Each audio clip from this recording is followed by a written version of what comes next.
আসসালামু আলাইকুম। Hello everyone, welcome back to my another blog.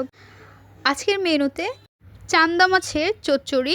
সুস্বাদু চান্দা মাছের সঙ্গে পেঁয়াজ, কাঁচামরিচ ও মশলার দারুণ মিশ্রণে তৈরি হয় চচ্চড়ি। গরম ভাতের সঙ্গে খেতে অসাধারণ লাগে।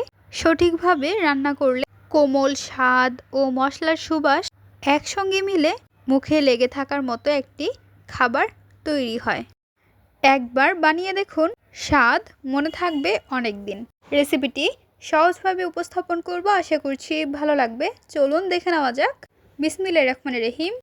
বাজার থেকে ছোট চান্দা মাছ নিয়ে এসেছি। চান্দা মাছগুলো একটি থালের মধ্যে ঢেলে নিচ্ছি। দেখতে কত সুন্দর, তাজা টাটকা মনে হচ্ছে। এখন মাছগুলো কেটে নেওয়ার পালা। প্রথমে আমরা মাছের উপরে যে বড় কাঁটাটি রয়েছে তা ভালো করে কেটে নেব। তারপর মাছের থুতুনিটি কেটে নেব। আপনারা হয়তো ভাবছেন এতগুলো মাছ আমরা কিভাবে কাটছি। একদম ঠিকই ধরেছেন, এই মাছ কাটার জন্য আমরা সবাই লেগে পড়েছি। এইদিকে আম্মু, আমি, আপু, ভাবি সকলেই মাছ কাটা নিয়ে ব্যস্ত। ও হ্যাঁ, মরিয়মও তার ছোট বটি দিয়ে মাছগুলো কাটতে সাহায্য করেছে। মাছগুলো কাটা হয়ে গিয়েছে, এখন আমরা মাছটি ধুয়ে নেব। মাছটি একদম পরিষ্কার করে ধুয়ে নিতে হবে যতক্ষণ না পর্যন্ত এর মধ্য থেকে পরিষ্কার পানি বের হচ্ছে। চুলায় বসিয়ে দিচ্ছি ননস্টিক একটি প্যান, দিয়ে দিচ্ছি সরিষার তেল। তেলটি গরম হওয়া পর্যন্ত মাছটি আমরা একটি মিক্সিং বলের মধ্যে নিয়ে নিচ্ছি।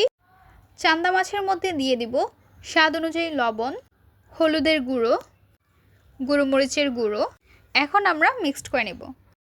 মাছটি মাখিয়ে নেওয়ার পর তেলের মধ্যে ভেজে নেব।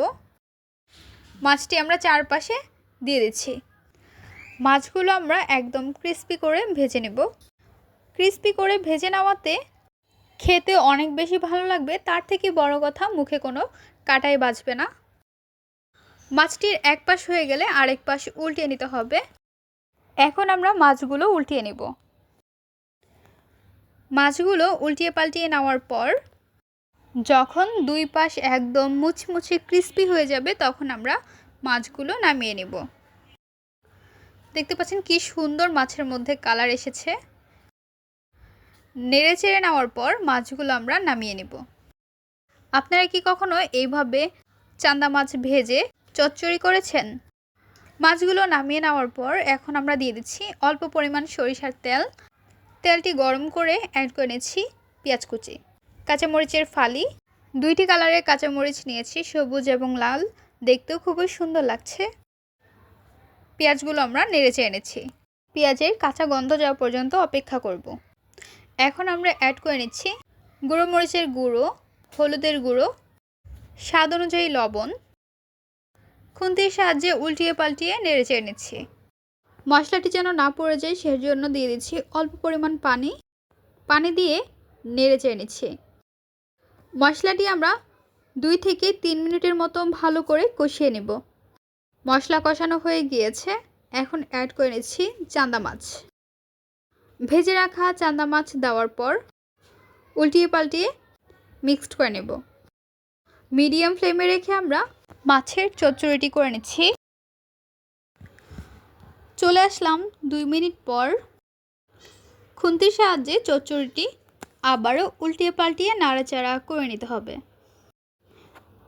চচ্চড়ি একটু পরপরই নেড়ে চেড়ে নিতে হবে, তা না হলে নিচে লেগে যেতে পারে।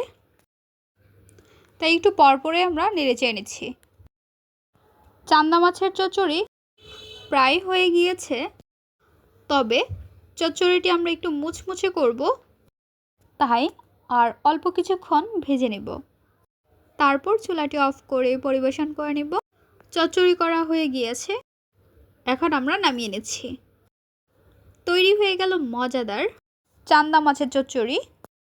চান্দা মাছ স্বাদে যেমন মজাদার, তেমনি পুষ্টিগুণেও ভরপুর। ছোট চান্দা মাছে রয়েছে omega 3 fatty acid, calcium, phosphorus ও বিভিন্ন ভিটামিন, যা শরীরের পুষ্টি চাহিদা পূরণে সহায়ক। আমাদের আজকের পর্বের রেসিপি আপনাদের কাছে কেমন লেগেছে তা অবশ্যই জানিয়ে দেবেন আপনাদের মূল্যবান মতামতটি। ভিডিওটি ভালো লাগলে অবশ্যই একটি লাইক করে দেবেন এবং সাবস্ক্রাইব করে আমাদের পাশে থাকবেন। আজকের পর্বে এখানে বিদায় নিচ্ছি গাইস। আসসালামু আলাইকুম, ভালো থাকবেন সবাই, আল্লাহ হাফেজ।